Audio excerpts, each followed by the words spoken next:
I love the idea of her like having salt and vinegar and having some and having a Guinness. I think she could probably market it. She could. It doesn't need any help, but I think she could put a little spin on it. Season 5, it's coming, folks. Hi, how are you doing? And well, how are you? I'm really good. I mean, this show is my life. Everybody I know loves Emily in Paris, so to watch this season, it was like amazing. So everyone, uh, first thing everyone is the fashion. I mean, do you get a choice? Do you get to walk in and have an influence on what you're going to wear, what Emily's going to wear in the season, or is it a collaborative thing, or are you told what you're wearing?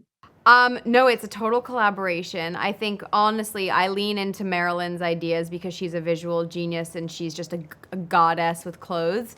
But she is such an active listener. She loves collaborating. I bring in pieces. She introduces me to new designers. So it's a constant conversation. And if I don't feel good in something or I don't love something, we just don't wear it. So I'm never forced to wear anything. She's the ultimate collaborator. And do you feel pressure though, now that like the character has become so iconic already, running on season 4? When you're out and about, do you feel pressure that you have to get dressed up as do you know what I mean? That's just Lily. It's actually, that's funny. I think probably season one, I felt it maybe more, even though it was in COVID, then we were all wearing sweatpants. So it was kind of this weird thing where it came out at a time when no one was really dressing up because we were all safely, in our homes. But I think I'm definitely someone that leans more towards a European sensibility, but also comfort. And so I like to separate between Emily and Lily. And I've loved fashion before I could even like know what that was. I just love clothes. I love fashion. But I don't actually think I feel any of the pressure because I love her as a character, but I also acknowledge that we're very different in a lot of ways. And so I think it's okay to not be put together all the time. In fact, it's real life. And and Yeah. and I took that pressure off of myself. Yeah, you're dead right. I mean, I loved in this, right, at the Masquerade Ball, you're obviously in disguise in this season, and Gabrielle calls you Anna O'Leary, who's an Irish character, I right? know. Yes, yes. This is Irish, obviously, publication. So you say, please don't make me do the accent.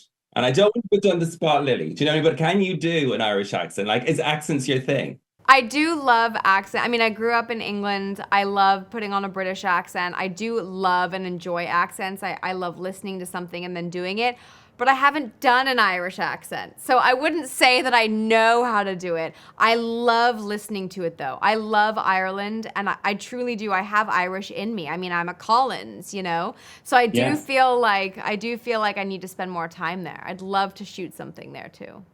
But you shot something here. You came here for Love Rosie, I I think. know, but I only got to 17? stay in Dublin. I didn't get to go outside of Dublin, and I had the best time filming there.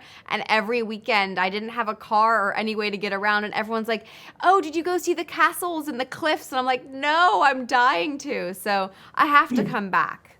Well, I've got a pitch for you because there's an opportunity here you're not seeing, and I don't know how. We've got Emily in Paris. Emily's in Rome in the kind of part 2. You Yes, know where Emily in Dublin, she could swap like the champagne for a Guinness, I maybe love some it.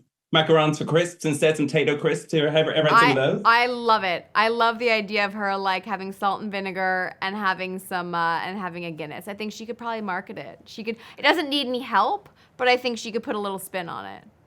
Season 5, it's coming, folks. Listen, you like there's a line in this where the character says to you, "You broadcast your entire life for public consumption, which causes problems." For Emily, you're on Instagram. You've 26, I mean, crazy number million followers. Do you make sure that you don't go too far, that you don't broadcast your whole private life? Do you know what I mean? Do you think people need to be more aware on social media? I definitely think it's an individual choice, and I there's a fine line to toe that I think I've navigated, and I'm somebody who loves to share my life, and I really love having conversations with people all over the world that social media has been able to afford that. But also, I really value privacy as well, and so it's kind of finding that balance. And having a platform that's quite large, you realize that there is that fine line. And so I think it is like an individual basis kind of decision to make. Okay, and speaking of the phrase fine line, is there a fine line between yourself and Emily genuinely, do you identify with her in any way? And do you hope it goes and goes and goes? Like, do you love playing her? I love playing Emily. It's like a fingers crossed situation for a five. I think there's so much more to explore within the character, and Italy, Paris, Dublin, who knows? But I think that Emily and I are very similar in a lot of ways, and it's about finding the differences to make sure that she stays a character, so that I can distinguish between herself and myself at the end of the day. But I love her, and she's really, really fun to play. Well, listen, thank you so much for the time. It's been a pleasure to talk Thank to you. you. You as well. Congratulations.